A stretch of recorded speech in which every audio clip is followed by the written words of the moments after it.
Bapak mau ganti puasa? Iya Pak Ustadz. Berapa hari tinggal? Nggak ingat.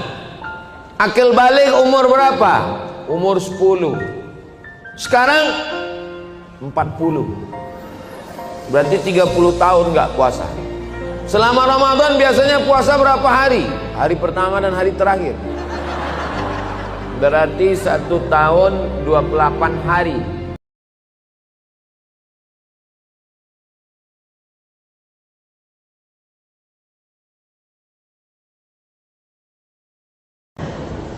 Dengan suami yang bekerjanya sebagai kuli, bolehkah tidak berpuasa dan bagaimana caranya untuk menyikapi hal tersebut?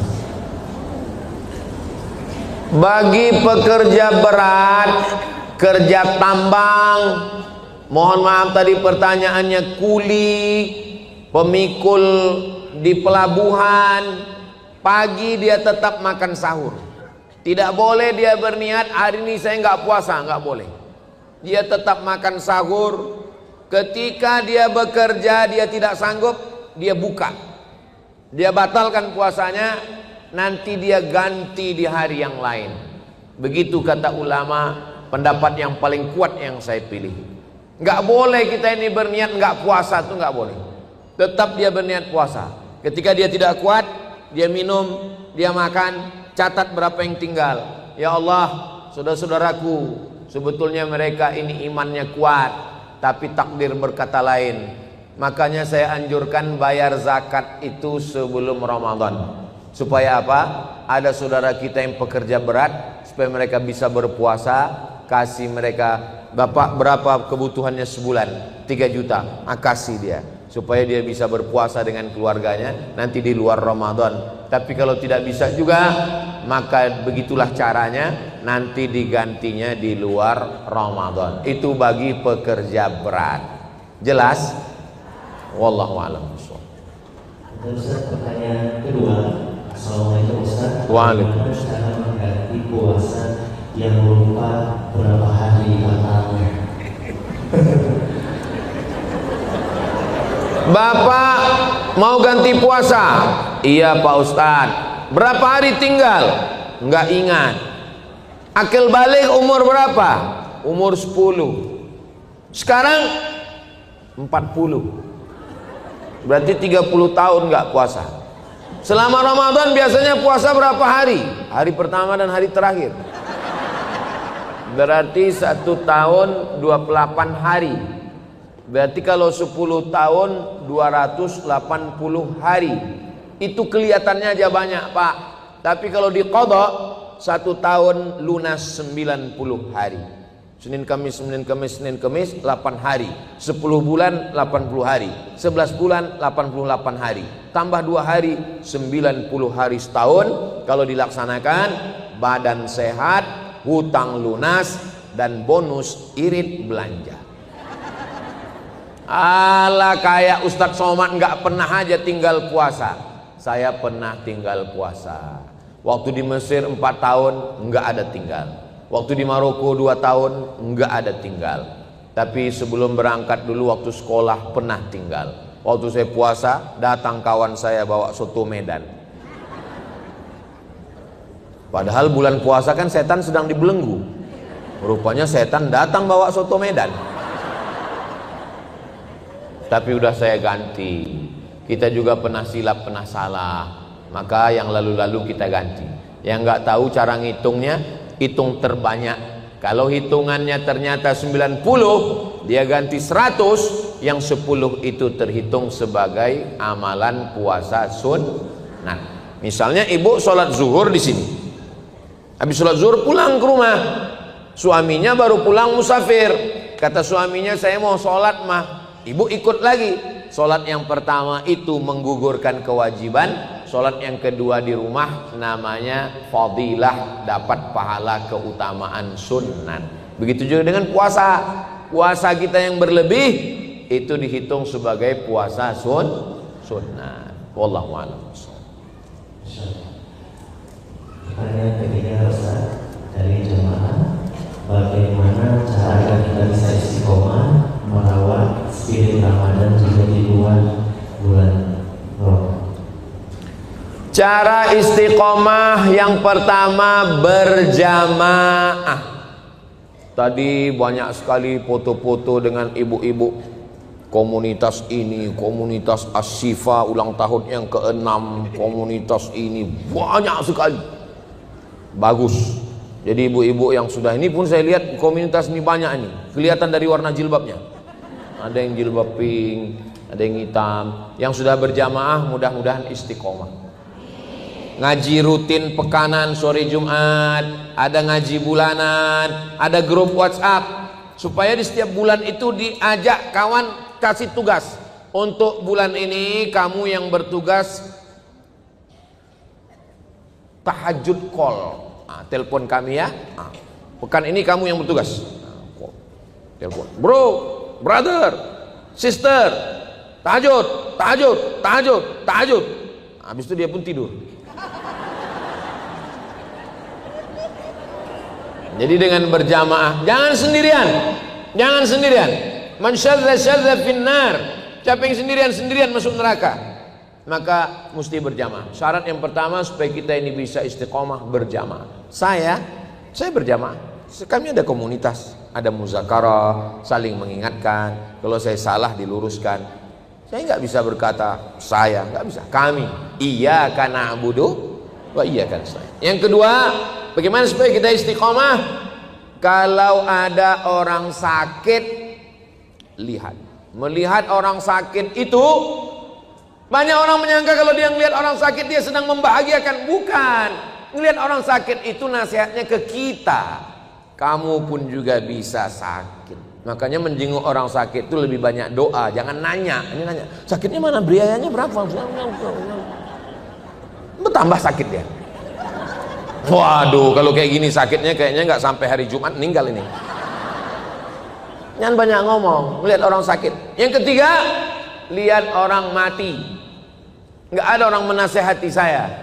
Maka nasihat yang paling tajam ke hati dan pikiran saya adalah orang meninggal. Makanya kalau ada orang meninggal saya datang, saya buka wajahnya sampai ke liang lahat untuk mengingatkan saya. Kau pun akan mati Abdul Somad. Semuanya tinggal Pak. Bapak yang hebat-hebat, yang kaya-kaya, yang pejabat, yang konglomerat, tinggal semuanya. Surat tanah Bapak di akte notaris berganti dengan nama orang lain. Surat STNK BPKB motor mobil ganti dengan orang lain. Yang paling menyakitkan, tolong tarik nafas kalian. Surat nikah berganti. Pulang dari sini, kalian lihat surat nikah, nama kalian berganti. Mereka hanya menunggu 4 bulan 10 hari. Setelah itu nama kalian berganti dengan nama Bronis, Brondong Manis. Betul Bu? Betul katanya. Mati kita. Memang kalau kita ngomong sama orang jujur ini menyakitkan. Apalah salahnya waktu kutanya tadi kalian pura-pura enggak dengar.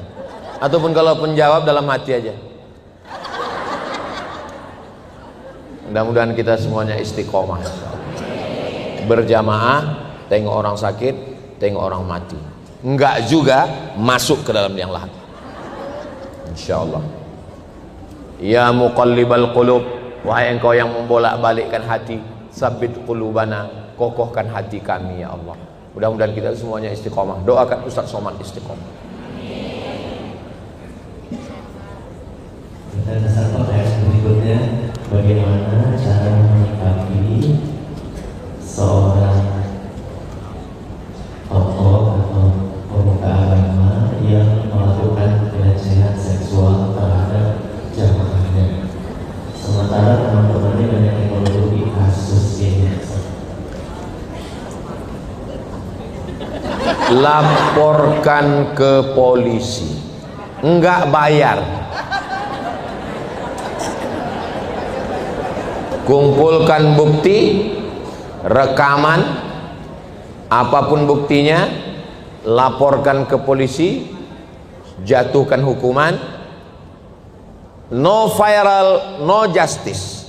Kalau tidak viral, tidak ada keadilan. Viralkan supaya dijatuhkan hukuman, supaya memberikan efek jera, supaya orang yang menyebarkan agama menjadi baik, dan masyarakat menjadi terjaga.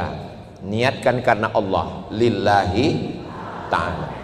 Lapor ke Komisi Perlindungan Anak, Komisi Perlindungan Perempuan, Komisi Perlindungan Suami-suami yang teraniaya. Sudah ada belum? Nanti kita buatkan. Mudah-mudahan Allah menjaga umat ini. La tajtami'u ummati ala dhalalatin. Umatku tidak akan pernah bersatu dalam kesesatan. Makanya ceramah tabligh akbar intinya adalah amar ma'ruf nahi mungkar. Mesti ada nahi mungkar. Jangan diam. Diam melihat kemungkaran. As-sakitu anil haq syaitan akhras. Orang yang diam melihat kemungkaran berarti dia adalah setan bisu. Itu kata Imam Abu Ali Ad-Daqqaq. Jadi jangan diam, berani. Ibu-ibu, kira-kira masalah-masalah begini yang lebih berani ini bapak-bapak atau ibu-ibu? Jadi alhamdulillah kita punya ustadz yang memang garapannya anak muda. Kalau Ustadz Somad, saya ini lintas usia, dari bayi sampai nenek-nenek. Nah, maka anak-anak muda alhamdulillah sekarang komunitas anak muda Masya Allah yang hobi pakai motor hijrah, masuk surga sama motor-motornya sekalian. Macam-macam, Vespa hijrah, King Cobra hijrah, Cup 70 hijrah, sepeda ontel hijrah. Semua hijrah. Yang perempuan-perempuan, komunitas ini mesti dijaga dengan baik. Nah, berkomunitas. Alaikum bil jamaah, hendaklah kamu berjamaah. Anak muda jangan gabungkan ngaji sama orang tua. Saya udah nanya sama anak muda, kenapa kalian nggak mau ngaji ke masjid? Kami ini Pak Ustadz maunya ngaji ini bagaimana meraih cita-cita. Kami mau jadi dokter, kami mau jadi polisi, kami mau jadi tentara. Pas kami datang pengajian ke masjid, judulnya malam pertama di alam barzakh. Horor Pak Ustadz. Jadi tolong buatkan ngaji anak muda. Teman saya di Aceh punya komunitas ngajinya di kafe. Anak-anak muda main skateboard, pokoknya mainlah tarik tambang segala macam. Kalau perlu di masjid yang lapangannya luas depan itu ada lapangan futsal. Jadi anak muda diajak main futsal, olahraga, ngobrol-ngobrol. Anak muda nggak perlu ceramah lama-lama. Ini yang ceramah lama lebih dari 1 jam, ini orang tua semua ini. Anak muda itu ceramahnya paling lama 15 menit. Habis itu langsung dialog interaktif. Temanya misalnya bahaya narkoba. Hadirkan 4 narasumber. Polisi, tentara, dokter, dan Kang Edwin. Kang Edwin ini kan hadirkan mereka semua. Dialog. Baru kemudian mereka tanya jawab. Bagaimana menurut Bapak polisi tentang narkoba? Siapa saja yang pakai kami tembak, kata polisi. Kemudian tanya apa ini? Bagaimana Pak TNI? Kami sebagai TNI menjaga kedaulatan negara, jangan sampai ada yang pakai narkoba. Kalau ada yang pakai narkoba, kami tenggelamkan. Habis itu tanya dokter, gimana Bu dokter? Biasanya dokter kan lembut. Kami sebagai dokter, kalau ada yang pakai narkoba itu nanti resikonya ada 3. Pertama sakit, kedua gila, ketiga mati. Habis itu dari Kang Edwin, bagaimana anak muda? Anak muda kita akan ajak lari pagi, olahraga, jogging, sehat. Bagaimana menurut Ustadz Somad? Menurut saya ini pecandu narkoba ini kita sesuai dengan hukum Islam. Kalau enggak kita pancung, kita hukum mati aja. Dialog, interaktif semuanya. Anak muda ini mesti diajak dengan bahasa anak muda. Bilisani qaumi. Jangan bayangkan yang di sekeliling Nabi itu orang-orang tua. Mohon maaf, yang tua jangan tersinggung. Saya sekarang ini tidak melihat ada orang tua di sini. Ini nggak ada orang tua. Ini yang ada ini adalah orang tua yang terjebak di tubuh anak muda. Ini muda semua. Yang ngaji, yang ke masjid, yang aktif itu muda, walaupun usianya tua. Usia itu kan bukan masalah angka, tapi masalah rasa. Begitu cara menghibur hati orang yang hampir tersinggung. Nah, Maka anak muda ini kalau kita jaga, kalau mau melihat bagaimana Indonesia 30 tahun ke depan, lihatlah anak muda sekarang. Kalau anak mudanya sekarang LGBT, nauzubillah, kalau anak mudanya sekarang narkoba, sakau, maka 30 tahun lagi Indonesia belum tentu ada, bubar. Apalagi sekarang katanya Indonesia sudah gelap. Mudah-mudahan terang lagi insyaallah. Amin ya rabbal alamin.